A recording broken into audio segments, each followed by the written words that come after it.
Sir அந்த ரெட்டை நாங்க எத்தனை வருஷமா தேடுறோம் தெரியுமா சார்? அவன் அவ்வளவு லேஸ்ல சிக்க மாட்டான் சார். நீங்க அவ்வளவு ரிஸ்க் எடுத்து அவனை துரத்திட்டு போனீங்க. அவனை பத்தி ஏதாவது தெரிஞ்சதா சார்? தெரிஞ்சு சார். அவன் பேர் மருது. என்னது மருதா? அவன் பேர் மருதுன்னு உங்களுக்கு எப்படி சார் தெரியும்? என் அத்தை ரேவதிக்கு பார்த்துருக்க மாப்பிள்ளையே அவன் தான் சார். என்ன சார் சொல்றீங்க? நீங்க சொல்றது உண்மையா? அந்த சாமுண்டீஸ்வரி வீட்டு மாப்பிள்ள தான் ரெட்டா?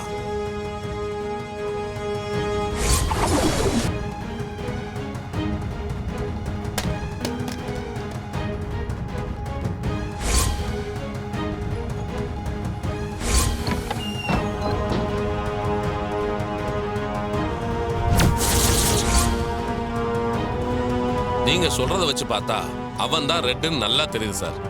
ஆனா அவன் கையில இருக்கிற பெயிண்ட் கரையை மட்டும் வச்சு நாம அவனை அரெஸ்ட் பண்ண முடியாது சார். இதை ஆதாரமா வச்சு நம்ம பண்ணாலும் அதை கலைக்கிறதுக்கு வாய்ப்பு இருக்கு சார். அவனை நாம இப்போதைக்கு ரகசியமா கண்காணிக்கணும். அவனை பிடிக்கிறதுக்கு நமக்கு இன்னும் ஸ்ட்ராங்கான ஆதாரம் வேணும் சார். சார் எவ்வளவு சீக்கிரம் முடியுமோ அவனை அரெஸ்ட் பண்ணி இந்த உலகத்துக்கு அவன் யாருன்னு காட்டணும் சார். சார் நமக்காக இந்த அம்மா அவங்க உடம்புக்கு முடியாத பொண்ணை வச்சு நிறைய ரிஸ்க் எடுத்திருக்காங்க. அவங்களுக்கு எந்த ப்ராப்ளமும் வராமல் பார்த்துக்கணும் சார். கண்டிப்பா சார். இதெல்லாம் நீங்க என்கிட்ட சொல்லவே வேணாம் சார். கண்டிப்பா ஃபோர்ஸ் போட சொல்றேன் சார். நீங்க எதை பத்தியும் கவலைப்பட வேணாம். மா நீங்க எதுக்கும் பயப்படாம தைரியமா இருங்க. உங்களுக்கு எப்போ எந்த உதவி வேணாலும் என்ன தயங்காம கேளுங்க. ரொம்ப நன்றி தம்பி. சரிங்கம்மா. சார் வரேன் சார். வாங்க சார்.